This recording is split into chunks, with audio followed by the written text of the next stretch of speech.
Hey everyone, Joe here. Welcome to part 8 of the Pro Tools First Pro course. We're on to the recording stage now.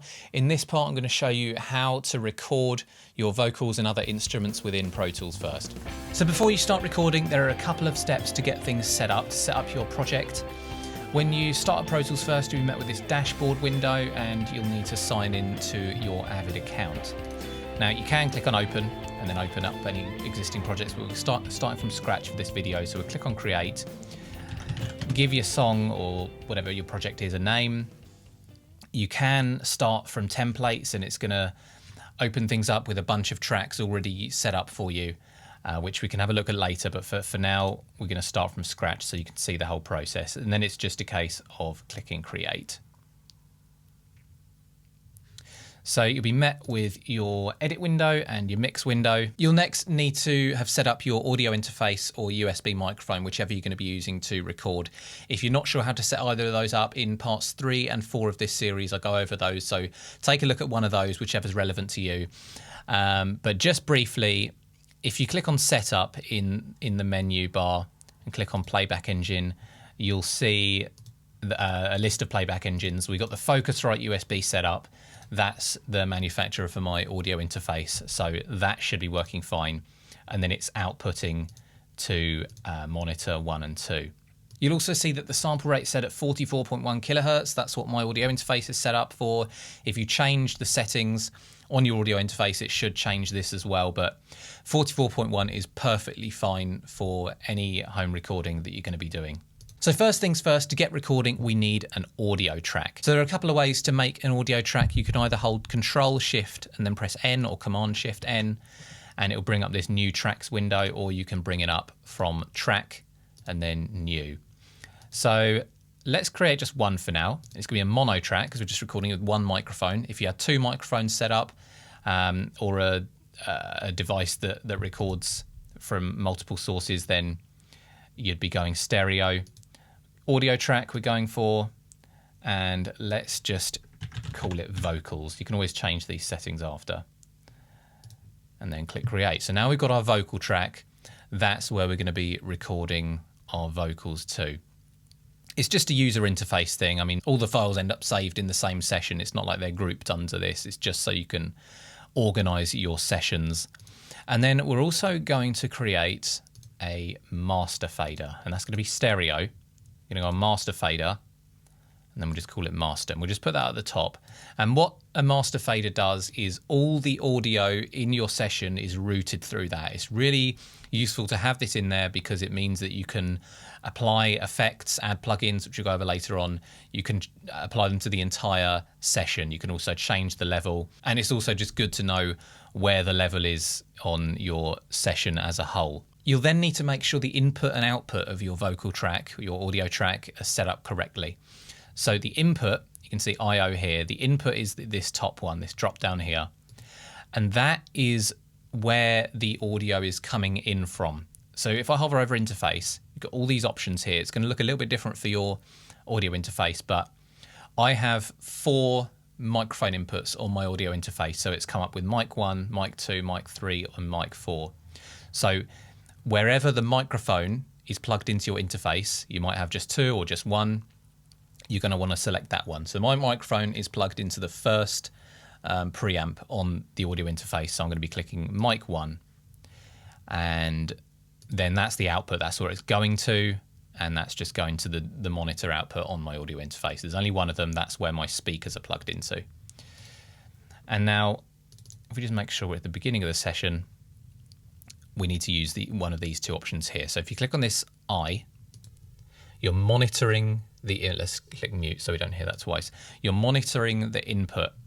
So this level, this is what's coming up. This is exactly what you'd be recording if you hit record now. So we can make sure that the microphone or the instrument, if you've got an instrument plugged in, make sure that's picking up some signal. Now, when you're ready to record, you can take that off. You can click on this button here to arm the track for recording. So it's still monitoring it, but it's ready to record now. You can also hold Shift and press R to arm a track for recording as well. So if we hit the record button now, we'd start recording and record some audio. But before you start recording, I just want to make a quick point on the level that you're recording at. This is sort of where you want your your signal to be hovering at. You don't want it to be right down the bottom here because it's going to be too quiet and you're going to have to raise the volume a lot, and it could cause things to sound a bit noisy. But what's even worse is if it's hovering around the top there, because when it hits that 0 dB mark, if I just go and open up the mix window there, you can see 0 at the top there. That's measured in decibels, the loudness. If we hit that 0 dB mark or go over it, it's going to make some nasty digital distortion that's going to ruin your recordings. So ideally you want it to be hovering around, maybe peaking no higher than about minus 10 dB, but hovering around sort of minus 20, minus 15 dB is sufficient. And be aware that when you test the level, you're going to want to sing or play or speak at full volume like you normally would when you're recording, rather than just doing a quiet little check, because it's not really indicative of what the volume is actually going to be like when you start recording. But yeah, let's just go straight into it and hit record just to make sure things are working. So if you hit record and then press play or press the space bar, then it will start recording. Let's just zoom in with T. And as you can see, it's recording my voice. Hello everyone, this is Joe and I am recording on Pro Tools First.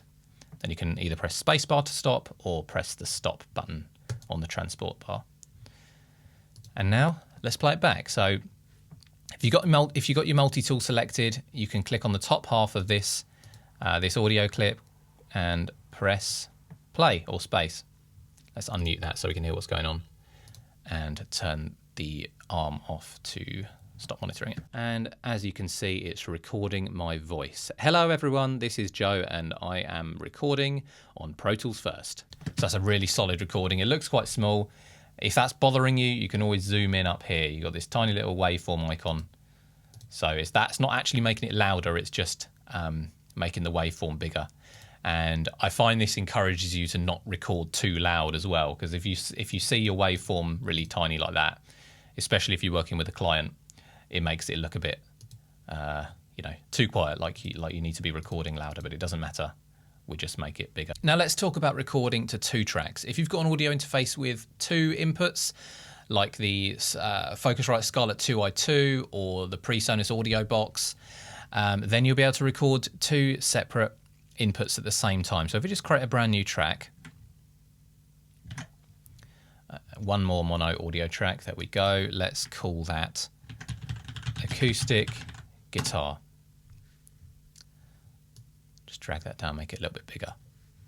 Now automatically, thankfully, Pro Tools First has picked that up as that it's my second track, so it's put it as mic 2 for the input. But if it hasn't, if this is, just double check, just go in, click on it again, go to interface and make sure, again, whichever mic preamp you're plugged into, you've selected that one to record to. I'm just going to plug something in to that input now. So now I've got my acoustic guitar plugged into the second mic input. If we click monitor on that one, we're getting some acoustic guitar signal. If we click monitor on that one, we're also getting some vocal signal through the mic. So we'll test recording on that. Before we go in for a recording, let's open up a click track. So if you go to track in the menu, click create click track, it's going to automatically create an instrument track with this click plugin on. So if I click play now, it's going to match whatever your tempo is set to and give you a click to play along to. Some like to play to a click, others don't. I'm going to just do it for this example just to test it out. I don't like those digital click sounds. I'm going to change that to woodblock.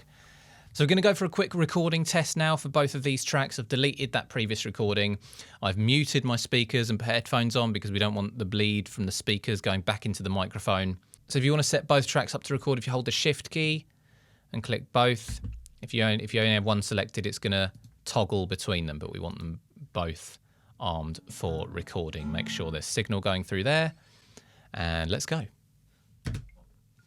So wake me up when it's all over, when I'm wiser and I'm older.